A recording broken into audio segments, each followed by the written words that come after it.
리스트에 대해서 살펴보도록 하겠습니다.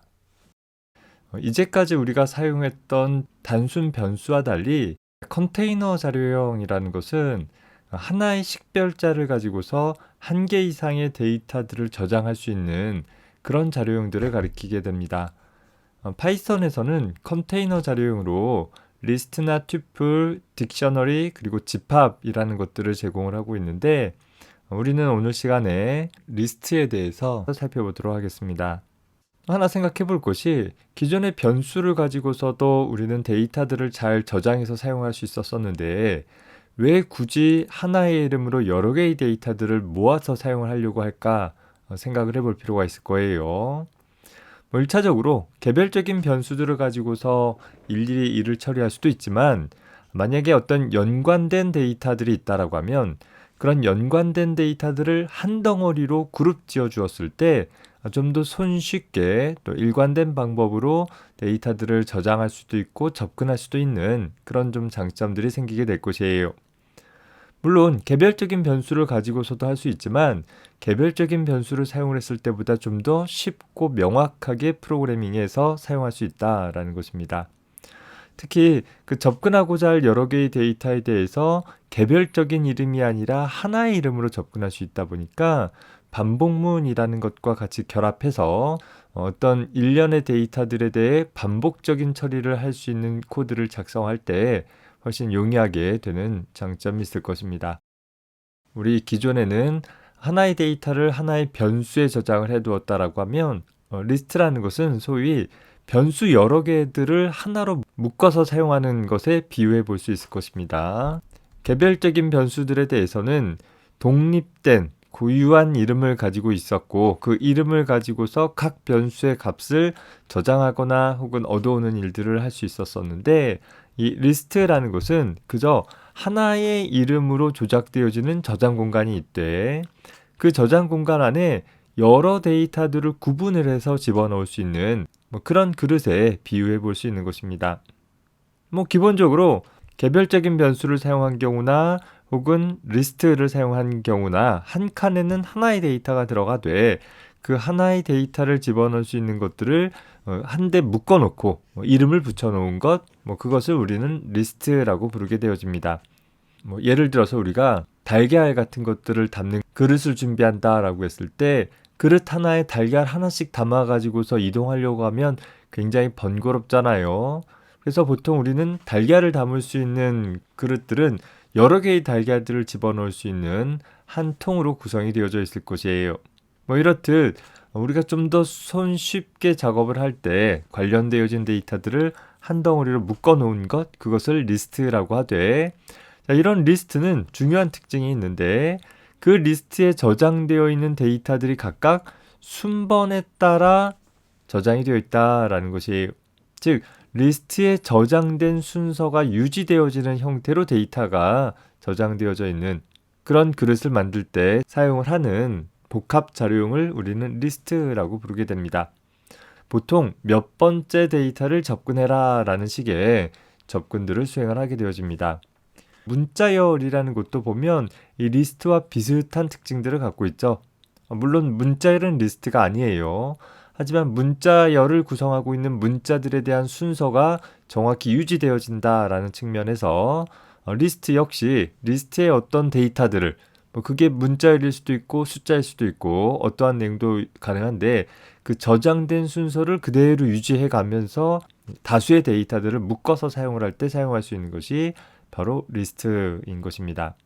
이런 리스트는 그저 데이터들의 묶음의 성질만 갖고 있는 것이 아니라 그 리스트에 새로운 요소들을 추가한다라든가 기존 요소들을 삭제하거나 혹은 치환해주는 다양한 조작 관련한 함수들을 함수 혹은 메서드라고 불려지는 그런 여러 가지 기능들을 제공을 해주어서 손쉽게 이런 다수의 목록들을 프로그래머가 간편하게 조작할 수 있도록 제공을 해주고 있습니다.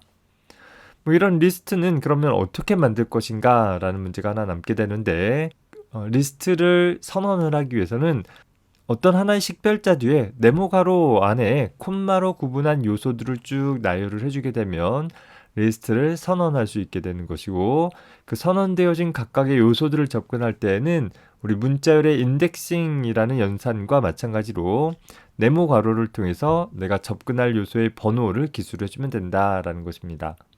각각을 좀 더 세부적으로 살펴보면 하나의 이름에다가 equal하고 나서 어떤 하나의 값을 써주게 되면 그저 단일 값을 갖는 변수에 불과하겠죠. 하지만 우리는 여러 개의 요소를 담을 수 있는 리스트를 만들겠다라는 걸 명료하게 기술하기 위해서 이렇게 네모가로 써주고 나서 그 안에 각각의 요소 값들을 콤마로 구분을 해서 쭉 나열을 해주게 되면 그런 요소들을 갖는 리스트가 생성이 되어진다라는 것이에요. 아래 예에서 보면 B라는 리스트는 1, 2, 3이라는 세 개의 숫자들의 그룹에 대한 리스트인 것이고 C라는 리스트는 life라는 문자열, is라는 문자열, to라는 문자열, 그리고 should라는 문자열, 즉 문자열 4개를 또 하나의 그룹으로 묶어놓은 그런 리스트가 되는 것이죠. A에서처럼 리스트를 정의하되 그 내용의 아무 요소들도 쓰지 않게 되어지는 리스트를 우리는 빈 리스트 혹은 공백 리스트라고 불려지는데 역시 빈 리스트도 그 자체로 유효한 하나의 리스트가 되어져요. 그래서 이후에 내가 값들을 추가할 목적으로 하나의 빈 리스트를 만들어서 종종 사용할 수도 있는 것입니다. 특히 파이썬에서의 리스트는 그 리스트가 포함하고자 할 각각의 요소의 값들이 같은 타입일 필요가 없다라는 특징이 하나 있습니다. 워낙에 변수도 보면 하나의 변수에다가 내가 정수도 저장할 수 있고 문자열도 저장할 수 있잖아요. 변수의 자료형이라는 것이 그다지 크게 의미 있지 않기 때문에 아래 D라는 리스트에서처럼 정수들을 저장하다가 갑자기 문자열을 저장하는 것도 가능은 하다라는 것이에요.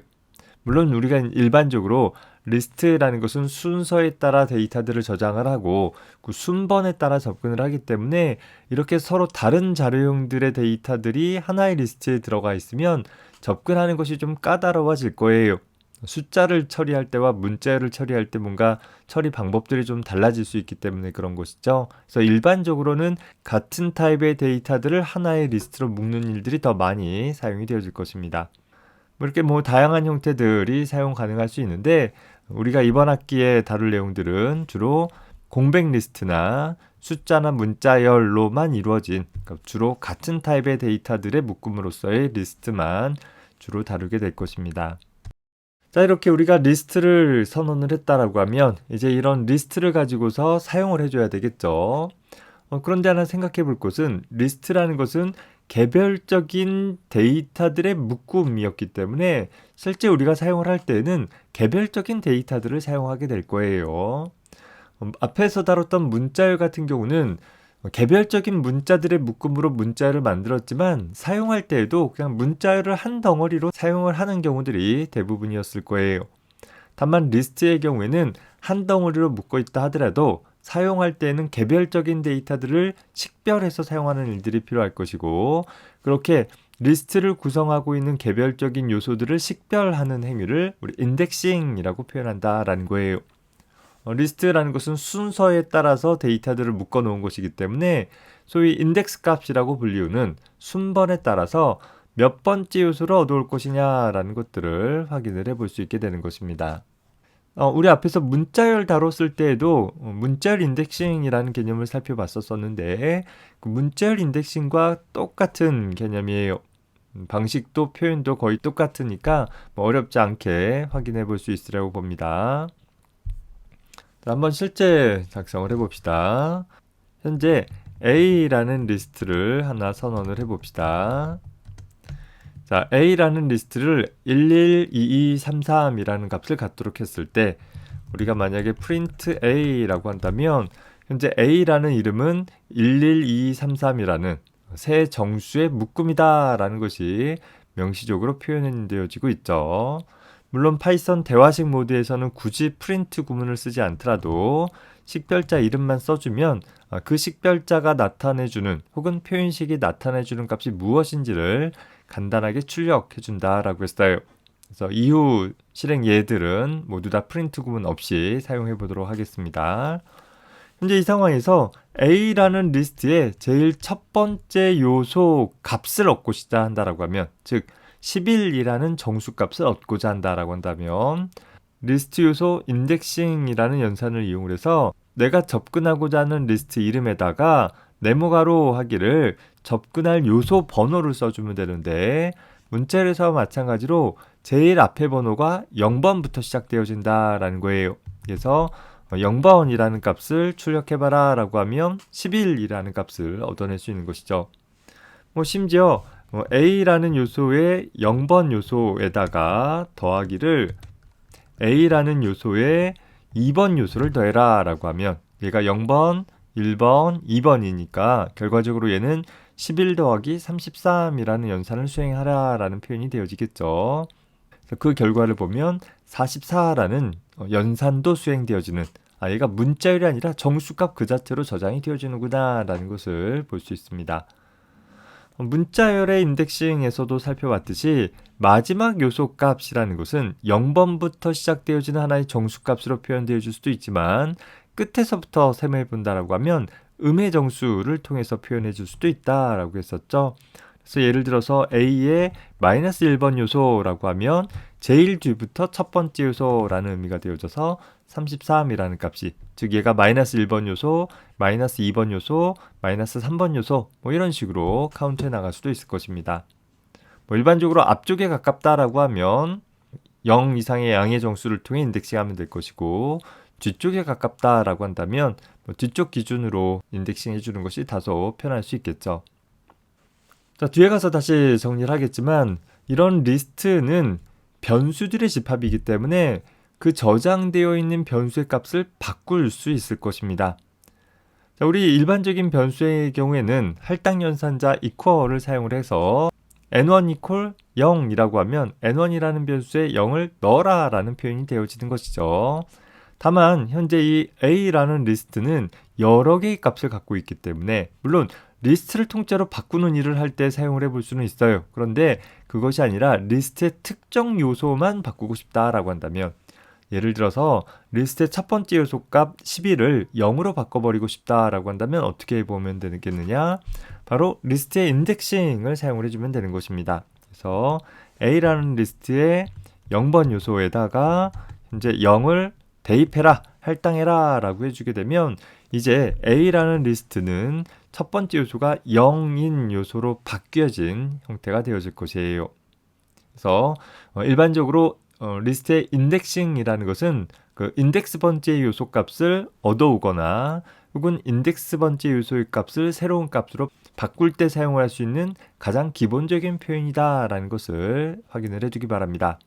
자, 다만 주의해줘야 될 것은 현재 내가 사용할 수 있는 유효 인덱스는 0번부터 시작해서 리스트의 요소 크기 빼기 1만큼, 즉 3개의 요소를 갖고 있으니까 0번부터 2번까지 유효한 인덱스 값을 사용할 수 있는 것이겠죠. 예를 들어서 내가 A라는 리스트에 대해서 인덱스 값으로 많이 하는 실수 중에 하나가 3개가 있으니까 3번 요소라는 형태로 접근하는 경우가 있을 수 있어요. 현재 3번 요소라는 것은 존재하지 않으니까 범위 밖의 인덱스다라는 오류가 발생하기도 하고, 특히 내가 3번 요소가 없는 건 알고 있는데 그 3번 요소에다가 새로운 값 44를 추가하겠다라는 의미로 이렇게 지정해 봐야 역시 A 네모가로 3이라는 표현 자체가 유효하지 않은 표현이기 때문에 오류가 발생한다라는 점 잘 기억을 해두기 바랍니다. 즉 리스트의 인덱스 연산을 통해 가지고서는 리스트에 새로운 값을 추가할 수는 없구나라는 것을 기억을 해둬야 되는 것이겠죠. 자, 물론 대입 연산은 리스트를 인덱싱한 결과에만 값을 새로 대입할 수 있는 건 아닐 거예요. 예를 들어 A라는 리스트에다가 집어넣기를 11, 2, 3, 3, 4, 4, 5, 5라는 값을 대입해라 라고 한다면 이제는 어떻게 되겠어요? A라는 리스트가 통째로 바뀌어지는 효과를 얻을 수 있는 거예요.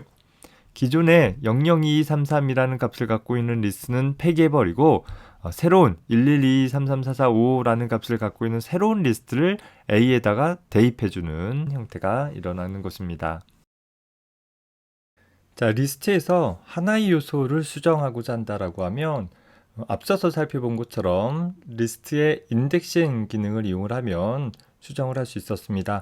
즉 인덱싱이라는 것은 어떤 하나의 리스트에 특정 인덱스 값을 갖고 있는 요소 값 하나를 나타내는 것이었죠. 예를 들어서 A라는 리스트가 다음과 같을 때 A라는 리스트의 2번 요소라는 것은 0번, 1번, 2번 되니까 마지막 요소가 되어져서 이제 마지막 요소 값을 44로 바꾸어라 라는 처리가 될 수 있는 것입니다.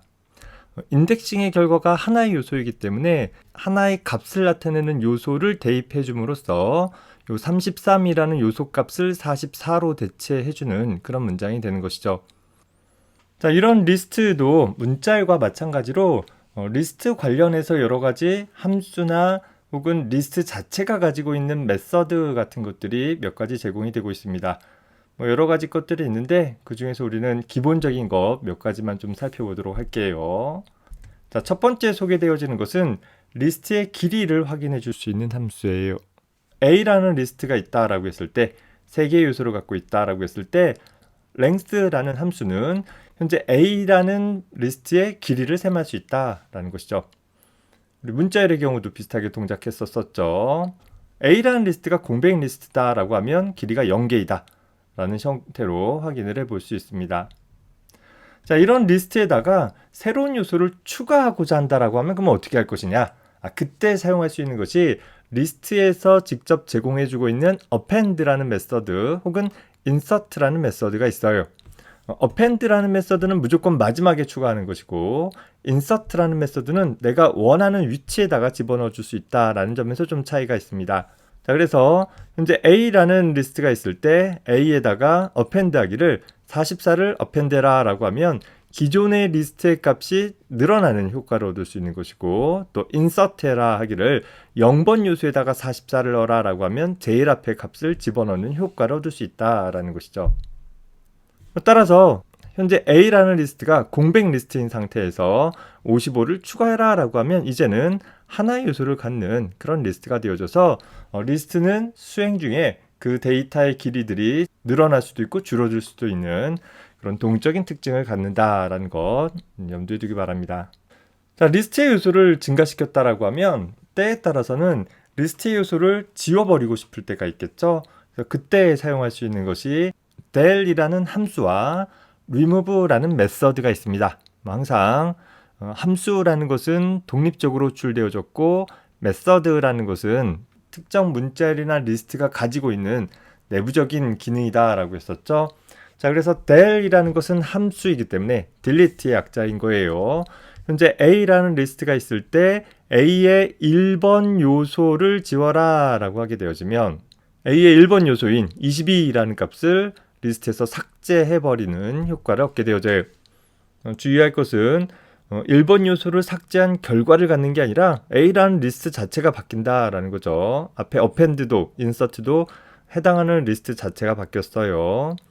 밑에 있는 remove라는 메서드는 메서드이기 때문에 어떤 리스트에 대해서 호출해라 라는 형태로 처리가 되어질 것입니다. 그래서 a.remove라고 호출하면 A라는 리스트에서 제거해라 뭐를 33이라는, 그러면 리스트에 있는 값 중에서 처음 만나는 remove라는 메서드의 인수와 일치하는 요소의 값을 리스트에서 삭제해버리는 처리를 해주게 됩니다.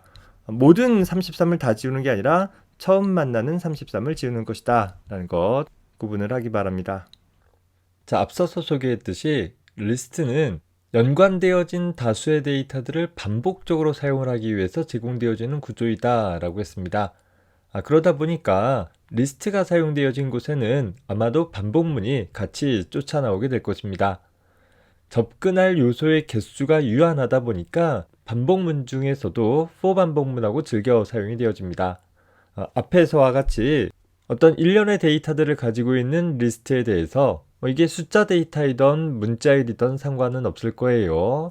range 함수를 통해서 0번 요소부터 리스트의 길이만큼 반복하라 라고 하면, 지금 현재 5개의 요소가 있다라고 한다면 0번 요소부터 4번 요소까지 있는 거잖아요. 리스트의 길이는 5이지만 range 함수에서 마지막 값 전까지 반복하도록 했기 때문에 이 표현은 0, 1, 2, 3, 4까지의 표현을 만들어내고 각각의 숫자들을 i라는 변수가 받아서 주어진 출력문이 수행이 되어지게 되는 것입니다.